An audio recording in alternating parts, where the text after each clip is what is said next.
আজকের ভিডিওটা এটিএম নিয়ে। আমরা অনেক সময় এটিএমে গেলে এটিএম কার্ডগুলো যদি একাধিক থাকে তাহলে একটা দুটো ছেড়ে চলে আসি। এই কার্ডটা আমি আগেও পেয়েছিলাম, এখনও পর্যন্ত কার্ডটার যে মালিক তাকে এখনও খুঁজে পাওয়া যায়নি। আমি বলেছিলাম বারবার যে কেউ জানতে পারলে বলবে। আজকে আবারও একটা কার্ড পেলাম, আশরাফ হোসেন নাম, এটাও পেয়েছি এক্সিস ব্যাংকের ওখানেই। তো মেন যেটা কথা আমি তোমাদের বলতে চাইবো সেটা হচ্ছে, আমি অনেক সময় প্রচুর জিনিস ভুলে যেতাম। তো ঘরে বিশেষ করে যখনই বাড়িতে আসতাম তখনই বাইকের চাবিটা কোথায় রেখেছি সেটা ভুলে যেতাম। প্রত্যেকটা ছেলেদের সঙ্গে হয়, যারা যারা বাইক চালাও দেখবে চাবিটা পকেটে না রেখে আমরা যে কোথাও হঠাৎ করে রেখে দিই। হয়তো মুখ ধুতে গেলাম, টেপ কলের পাশে রেখে দিলাম। হয়তো বাথরুমে গেলাম, পাশের কোনো চেয়ারে বা চৌকিতে রেখে দিলাম। হয়তো অন্য কোনো রুমে গেলাম, সেখানে আমি বিছানার উপর রেখে দিলাম। এখন আমি আর চাবিটা ভুলি না, তার কারণ হচ্ছে আমি মাকে যখন বারবার বললাম যে এরকম প্রবলেম হচ্ছে, আমাকে বললো যে যে কোনো একটা জায়গাতে চাবিটা রাখবি। এখন চাবিটা সহজে আর ভুলি না, বিশেষ করে বাইকের চাবি। আচ্ছা, এবার যদি চলে আসি এটিএম এর কথায়। যখনই আমরা এটিএমে যাই তখন আমাদের সবথেকে বেশি যে জিনিসটা হয়, সাধারণত ঘুম কম হলে বা আমরা বেশি পরিমাণে ড্রাগ এডিক্ট হলে বা বেশি পরিমাণে ওষুধ খাই, সেই কারণেও আমাদের সাইড ইফেক্ট হতে পারে, বয়সের কারণেও হতে পারে, বিভিন্ন কারণ থাকতে পারে। তবে তোমাদের দুটো সিম্পল জিনিস বলবো। একটা হচ্ছে, যখন তোমরা এটিএম মেশিনে যাবে তখন একাধিক এটিএম নিয়ে, যেমন দাদার, কাকার, মামার, নিজের, এরকম 4-5টা এটিএম নিয়ে তুলতে যাবে না। আর যদিও যাও তাহলে একটার পর একটা তুলবে।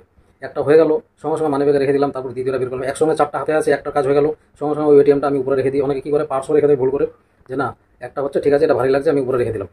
অনেকে মোবাইল রেখে দেয় এটিএমের উপরে, পরে আমরা এই জিনিসগুলো ভুলে যাই। তো সিম্পল দুটো জিনিস, যখনই কাজটা হবে সঙ্গে সঙ্গে ওটাকে পকেটে নাহলে মানি ব্যাগে ওটাকে ঢুকিয়ে রাখবে। একসঙ্গে যেন অসংখ্য কাজ করতে না বেরোয়। কারণ যখনই আমরা একাধিক কাজের কথা চিন্তা করবো তখন তাড়াহুড়োর মধ্যে এরপর ওটা করতে হবে, ওরপর ওটা করতে হবে, এই তাড়নায় আমরা ভুলে যাই। সকলের উদ্দেশ্যে এটাই বলার থাকবে আমার, মনের সঙ্গে কাজের সংযোগটা যেন ঠিক থাকে, যেন আমরা ভুলে না যাই চট করে। সেই জন্য একাধিক কাজ নিয়ে বেরোবেন না। আর যদিও বেরিয়ে থাকেন তাহলে ধীরে ধীরে একটা একটা করে কাজ করবেন, যেন মাইন্ডটা অ্যাক্টিভ থাকে আর কি। আর এটা তখনই সম্ভব যে অনেক সময় আমরা কী হয়, এখনকার যে জেনারেশনটা, সেখানে রাত্রেবেলা আমাদের ঘুম কম হওয়ার কারণে দিনের বেলা কাজগুলো আমরা এইভাবে ভুলে ভুলে যাই, স্মৃতি ভ্রম হয়।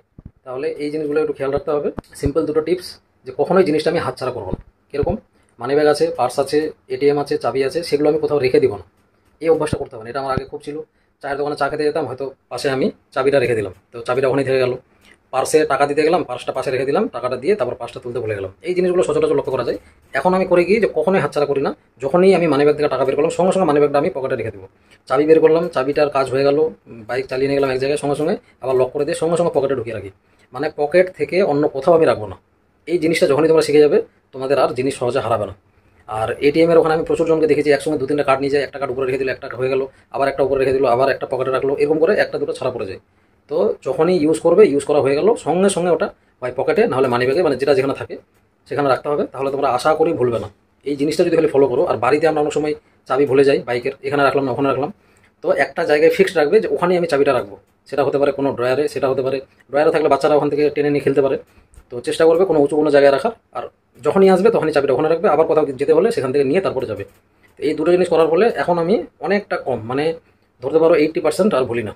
তবে কিছু কিছু জায়গায় আমারও কাজের যদি চাপ থাকে তাহলে আমিও ভুলে যাই। তবে এই জিনিসগুলো ফলো করার জন্য এখনও পর্যন্ত আমার কাছ থেকে এটিএম হাতছাড়া হয়নি, যে আমি এটিএম কোথাও রেখে দিয়ে চলে আসলাম, এই জিনিসটা এখনও হয়নি। আর চাবি তো হয় না, সবসময় পকেটেই রাখি, পকেট থেকে বের করলে আবার সঙ্গে সঙ্গে পকেটে ঢুকিয়ে দিই, এরকম ব্যাপারটা থাকে। তো দুটো জিনিস সিম্পলি মনে রাখতে হবে, যে সব সময় যেখানকার জিনিস সেখানে রাখবো, মানে একটা জায়গায় ফিক্স করবো বাড়িতে।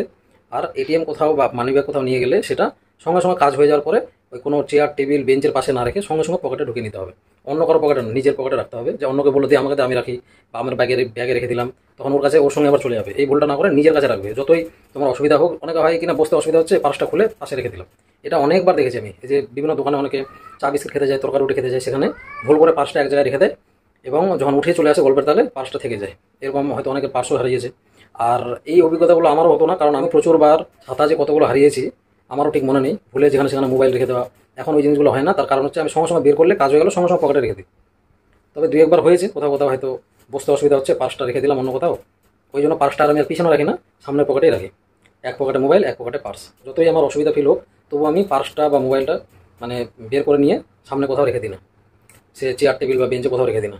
একাধিক কাজ আর প্রপার ঘুম বা ড্রাগ এডিক্টেড না হলে, সেই কয়েকটা রুলস যদি শুধু মেনে চলো, তাহলে তোমরা ভুল করেও এটিএম মেশিনে এটিএম কার্ড ছেড়ে আসবে না, পার্স ছেড়ে আসবে না, মোবাইল ছেড়ে আসবে না। এই জিনিসগুলো থেকে একটু সচেতন থাকবে আর এই নিয়মগুলো মেনে চলার চেষ্টা করবে। আশা করি বোঝাতে পেরেছি। আজকের ভিডিওটা এতটুকু।